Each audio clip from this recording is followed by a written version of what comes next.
ఇప్పుడు మనము next sixth problem చూద్దాము. సో సిక్స్త్ ప్రాబ్లంకి నేను ఏం చేస్తున్నా అంటే సేమ్ ఫిఫ్త్ ప్రాబ్లంకి ఏదైతే కంపెనీ యూస్ చేసిందో అదే సిక్స్త్ ప్రాబ్లంకి కూడా యూస్ చేస్తున్నా. సో ఇక్కడ మనకి ఫస్ట్ ఏముంది, పేమెంట్ ఓచర్ ఉందన్నమాట. సో పేమెంట్ ఓచర్లో మనం ఏం చేసుకోవాలి, డెబిట్ వేసుకోవాలి. డెబిట్లో నెక్స్ట్ జెన్ ఉన్నారు. సో వేసుకున్న తర్వాత అమౌంట్ ఎంత మనకి 4500 రూపీస్ వేసుకొని, ఇది మనకి ఏ రిఫరెన్స్, అడ్వాన్స్ ముందుగానే డబ్బులు అనేది ఇస్తున్నారు అనమాట.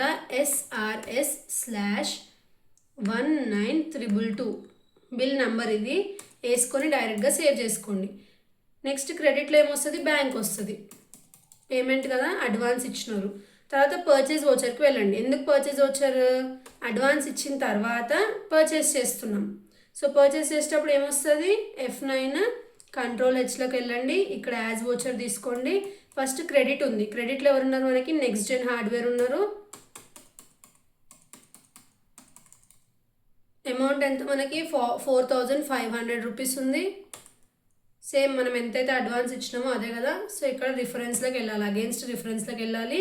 బిల్ నెంబర్ ఏంటిది, SRS/1922 వేసుకున్న తర్వాత డైరెక్ట్గా మనం ఏం చేయాలి, ఇక్కడ పర్చేజెస్ చేస్తున్నాం కదా, మనం పర్చేస్ చేస్తున్నాం కాబట్టి పర్చేజ్లోనే ఉంచేసి ఎంటర్ చేసుకొని సేవ్ చేసుకోండి.